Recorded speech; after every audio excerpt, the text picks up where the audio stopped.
Alrighty, so as you guys can see, we are finally back on some Black Ops 6. Now, as you guys just watched, I was actually playing a ton of the gun game and sharpshooter mode, kind of just having some fun with it. You guys know me, I usually like the party mode, so I've been playing a lot of that. But on top of that, I've also just been doing a lot of background grinding in this game, hence why there's been so much time in between Call of Duty videos. And for once, I actually wrote down a little double-sided sticky note here because I always forget all the stuff that I have to talk about in these Call of Duty videos, and I usually kick myself in the head later on in the day when I realize I forgot about it. But we're back, we're going to talk about some stuff, we're going to play, and yeah, it should be a good time. So first things first, as you guys may know, the last video that I had out was on Season 3. There were two new events that actually came out with Season 3, and they were both like Seth Rogen themed.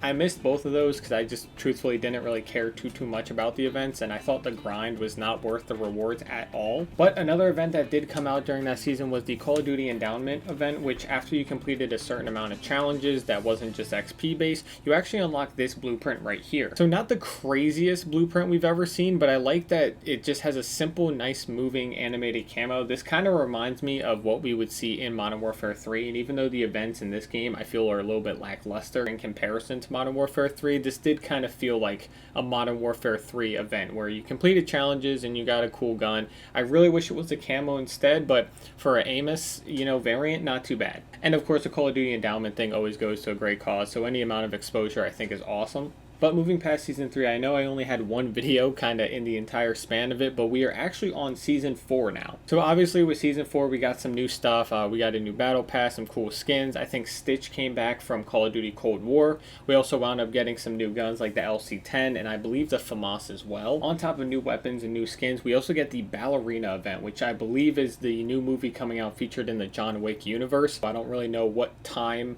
that takes place in the John Wick films, or if it's like its own spin-off, or what if this happened, or if somehow this is slotted in between the John Wick films, because I know that in the John Wick films, I think it's only like the course of like, what, 3 months or some shit like that, that entire film franchise takes place. So I don't really know how it slots into the movie overall canonically, but I am super excited to play this event. I believe there's a new weapon coming with this event as well, so that should be fun to get. But yeah, on top of that, Call of Duty has been just a lot of grinding for me recently. We're going to hop in here and play a few matches in a second, but just some more stuff that I've been grinding on. We've been going for these calling cards. I don't know what incentivized me to just go after trying to complete all these calling cards, but as you guys can see, we almost have career done. Hardened we're a little bit rough on, and then we also have the prestige ones to do as well. I might have thrown this clip in the beginning, but this challenge right here was the hardest one for me to unlock. Not only was getting my specialist ability just taking a little bit, but the fact that I had to play it on stakeout to just try to get a quick succession of kills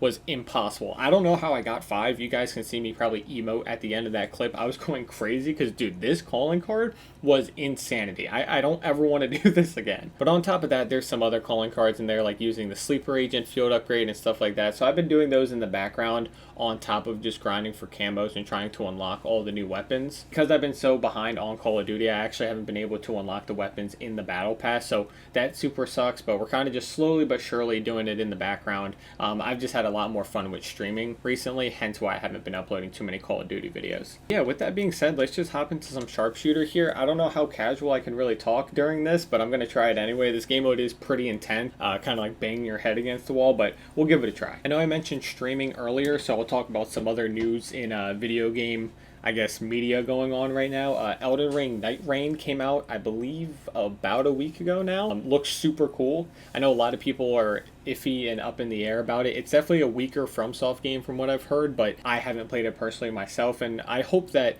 they can add some updates to kind of juice up the bones of this game, because I know they kind of pitched it as a roguelike and it's not really being received too well as a roguelike because a lot of the runs are the same. On the other side of that coin, though, I have seen a lot of people kind of enjoy the fact that it's similar runs, like they kind of know what to do when they go in and have fun anyway with their friends. So I see both sides of it. I was eager to play it, but I didn't know if there was going to be a solo way to do it. I've heard that solo is super hard, but then I also heard from other YouTubers that, like, you can do it, you just have to know what you're doing. I don't think I'm skilled enough to try it solo, but if there's some cheese strat that eventually comes out, I would definitely hop on and play solo. That would be awesome. Alright, I literally could not find a match in sharpshooter. I was gonna try gun game, but maybe I'll just hop on some team deathmatch. We'll play super simple today. I've been playing a lot of demolition as well, but again, I'm kind of just trying to talk a little bit more this video and detach myself from the gameplay a little bit. I just know if I only talk in the video, your guys' ears will probably start to bleed, so I figured I'd give you some horrible gameplay to watch as well.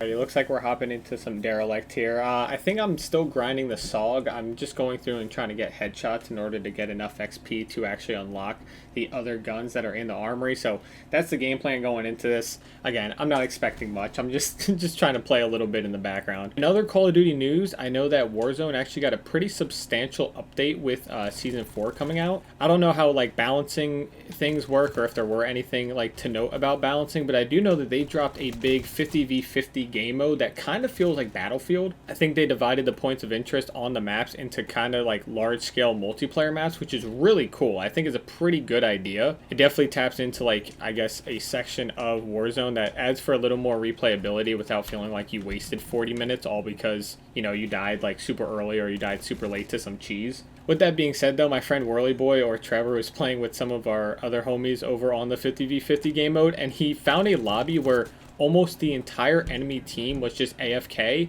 and for whatever reason it wasn't kicking them. So you guys can put two and two together. If no one's getting kicked and the team's AFK, that means every time that they died, they would just slowly parachute into the map, and if you gave like 2 to 3 bullets into the enemy, they would obviously die of fall damage by just hitting the ground, so it would count as a kill. My friends were just sitting there, you know, laughing and having a good time, just racking up like 90 something kills in one Warzone match. It was pretty crazy. You know, just typical Warzone shenanigans and silly stuff happening. Nothing really new for Black Ops 6 here. We kind of know what's expected.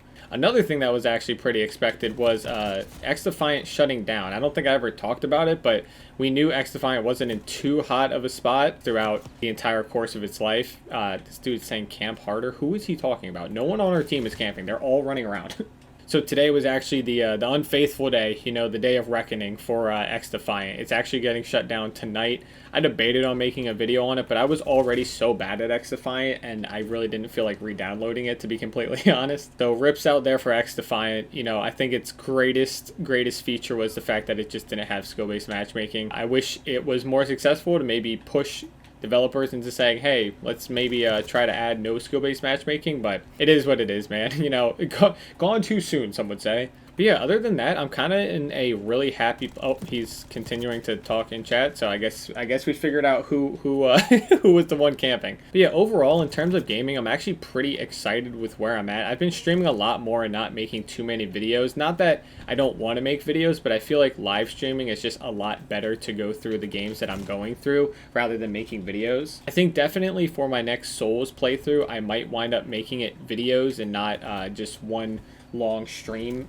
playlist, only because I feel like the rest of the Souls games aren't like as linear of a story as Lies of P, so it might be harder to kind of figure out what I'm doing and how to go about it. So it might actually be worth editing it opposed to just streaming and having everybody be lost the entire stream. Either way though, I'm super excited to keep playing some more games. Right now I'm currently playing the Doom series, so I think I'm going to play through Doom the Dark Ages and then play Doom 2016 and then Doom Eternal. A couple people in my stream chat were actually trying to figure out what I should play next as a series, and I think we're currently tied between the rest of some of the Soulsborne games and Souls-like games and then the God of War games. Since I do have a PlayStation 4, I think I can go back and play some of the earlier God of Wars all the way up until the new like reboot, so that could be pretty cool. There's also a few indie games that I think are coming out or that have come out that I kind of wanted to tap into, as well as replaying through BioShock and Dishonored. I love those franchises and I haven't played those in a super long time, so that might be worth giving it a go as well. But either way, right now it's the Doom series. Super excited to keep playing it. Doom the Dark Ages, dude, if I get blown up one more fucking time, I'm actually going to squeal. What the fuck is going on? These explosives are going to send me into like a Seto Kaiba arc, dude. I swear. What the fuck? Yeah, like I was saying before I got exploded, just super excited with where I'm at with gaming. I'm super excited to finish Doom,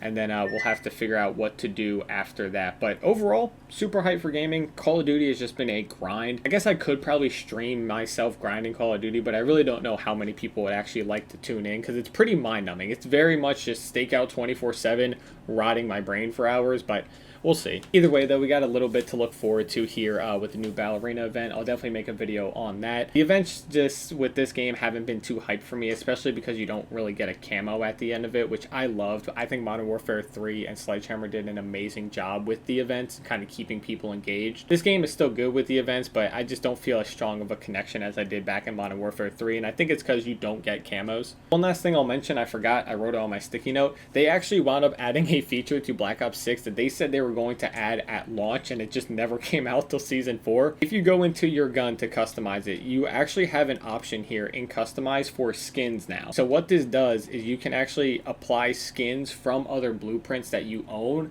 to a gun specific attachment. So like this extended mags attachment, I have a skin for it. And you can see that that skin comes from this blueprint that we have right here. So now you have camos, but you also have skins. I remember this is a feature that they talked about in the start of the game, and I thought it was going to be really cool to see what guns you could kind of make, you know, with the blueprints that you own, and then it just never showed up. I guess honestly it's not too bad because I thought we were going to get really cool blueprints like weekly with these events, kind of like Modern Warfare 3 had, but that didn't really happen to be the case, so I guess everyone kind of forgot about it. I lingered in the back of my mind, but I really didn't care enough to think about it. But yeah, other than that, I think that's going to do it for me. A lot of stuff to just yap about and cover, but I figured this is probably the best way for me to make Call of Duty videos. I'll make some videos on the events, but other than that, I'm usually just grinding in the background, so maybe I'll cut up some clips of me grinding in the beginning like this one, and then kind of yap for the rest of the video. But yeah, I just want to say thank you guys so much for all the support on my YouTube videos. Even though my Call of Duty videos are so few and far between,